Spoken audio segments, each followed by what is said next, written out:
নমস্কার বন্ধুরা, রকি কিচেনের তরফ থেকে সকলকে স্বাগত জানাচ্ছি। আবার একটা রেসিপি আপনাদের মাঝখানে শেয়ার করতে চলেছি, সেটা হলো দেশি মুরগির ঝোল। তাহলে চলুন দেখে নেওয়া যাক আজকের রেসিপি। ওভেনে একটা কড়াই বসিয়ে তাতে দিয়ে দিচ্ছি কিছুটা পরিমাণে তেল। তেলটা গরম হয়ে গেছে, তেলের মধ্যে দিয়ে দিচ্ছি দুটো তেজপাতা মাঝখান থেকে চিড়ে, দিয়ে দিচ্ছি কিছুটা গোটা জিরে, আর দিয়েছি একটা বড় সাইজের এলাচ, জায়ত্রী, লবঙ্গ আর দারচিনি। এখানে আমি ছোট এলাচ ব্যবহার করিনি, বড় এলাচ ব্যবহার করেছি। সাথে দিয়ে দিচ্ছি কিছুটা রাঁধুনি ফোড়ন, ফ্লেভারটা ভীষণ ভালো আসবে মাংসের ঝোলের থেকে। ভালোভাবে ভেজে নিচ্ছি। এখন দিয়ে দেবো এর মধ্যে কুচিয়ে রাখা পেঁয়াজ।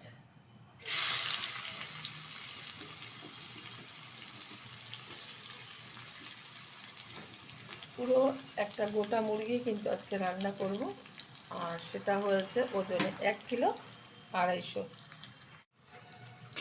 পেঁয়াজটা কিন্তু বেশ কিছুক্ষণ নেড়ে চেড়ে নিয়েছি। খুব ভালোভাবে কিন্তু পেঁয়াজ ভাজবো না, তার স্বাদটা কিন্তু অন্যরকম আসে। এরকম হালকা ভেজে নেওয়ার পর কিন্তু মাংসের ঝোলটা ভীষণ পরিমাণে স্বাদ হয়। তো এখন দিয়ে দিচ্ছি এর মধ্যে টুকরো করে রাখা একটা টমেটো, দিয়ে দিচ্ছি টুকরো করে রাখা একটা বড় সাইজের আলু, ছোট ছোট টুকরো করে নিয়েছি। আলুটা আপনাদের পছন্দ অনুযায়ী টুকরো করে নেবেন। আলু, পেঁয়াজ আর টমেটোটা একসাথে আমি তেলের সাথে নেড়ে চেড়ে নেবো বেশ কিছুক্ষণ। সাথে দিয়ে দিচ্ছি 1.5 চামচ মতো হলুদ গুঁড়ো,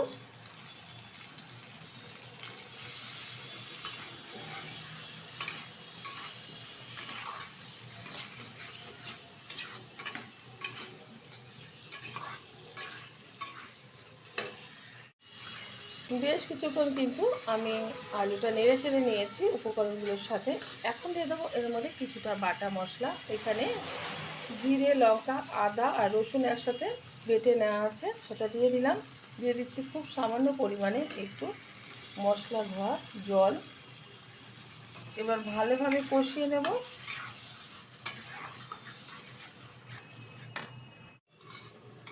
ভালোভাবে আলুর সাথে মশলাটা কষানো হয়ে গেছে। এখন দিয়ে দেবো এর মধ্যে ধুয়ে রাখা টুকরো করে রাখা দেশি মুরগি। এবার ভালোভাবে মশলার সাথে মাংসটা কষিয়ে নেব। যত ভালোভাবে কষানো হবে তত কিন্তু টেস্টফুল হবে, আর তাতে কিন্তু খুব অল্প সময় লাগবে। কারণ অ্যাকচুয়ালি দেশি মুরগি রান্না করতে কিন্তু অনেক সময় লাগে। ভালোভাবে কষানোর পর কিন্তু হালকাভাবে জল দিয়ে রান্না করে নিলে বেশি সময় লাগে না। কষানোর উপরে সব কিছু ভালোভাবে কষিয়ে নিচ্ছি। দিয়ে দিচ্ছি পরিমাণ মতো লবণ। যতটা ঝোল রাখবো সেই অনুযায়ী লবণটা ব্যবহার করলাম। আমার এই রেসিপি যদি আপনাদের ভালো লেগে থাকে আপনারা অবশ্যই আমার চ্যানেলটিকে সাবস্ক্রাইব করবেন, লাইক করবেন, শেয়ার করবেন। আর খুব সহজভাবে একবার দেশি মুরগির ঝোল এরকমভাবে খেয়ে দেখবেন আলু দিয়ে। আশা করি ভীষণ ভালো লাগে, প্রত্যেকে ভীষণ ভালো জানেন, তবুও আমি আমার মতো করে দেখাচ্ছি। মাংসটা কিন্তু প্রায় 15 মিনিট ধরে আমি কষিয়ে নিয়েছি, আর দেখে মনে হচ্ছে কিন্তু প্রায় অর্ধেক রান্নাই হয়ে গেছে।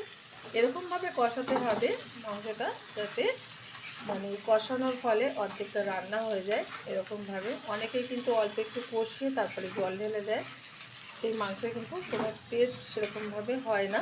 তো এখন ভালোভাবে কষানোর পর দিয়ে দিচ্ছি পরিমাণ মতো জল।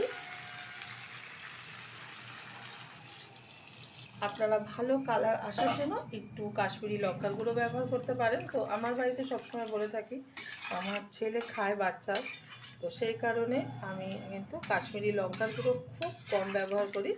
যদি প্রয়োজন হয় তবেই ব্যবহার করি, আর দেব না, যেহেতু হালকা ঝোল রাখবো। ঢেকে দিচ্ছি 20 মিনিটের জন্য, মিডিয়াম আঁচে রান্না করে নেব। ঢাকনাটা তুলে দিচ্ছি।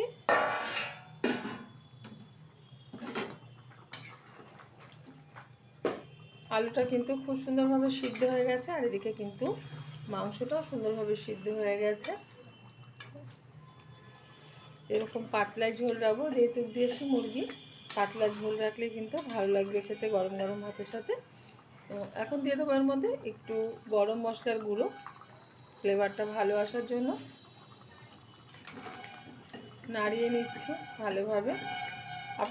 আপনারা যদি এর থেকে একটু ঘন করতে চান আর একটু ফুটিয়ে নেবেন হাই আছে প্রায় 1.5 থেকে 2 মিনিট মতো, তাহলেই কিন্তু আর একটু ঘন হয়ে যাবে ঝোলটা।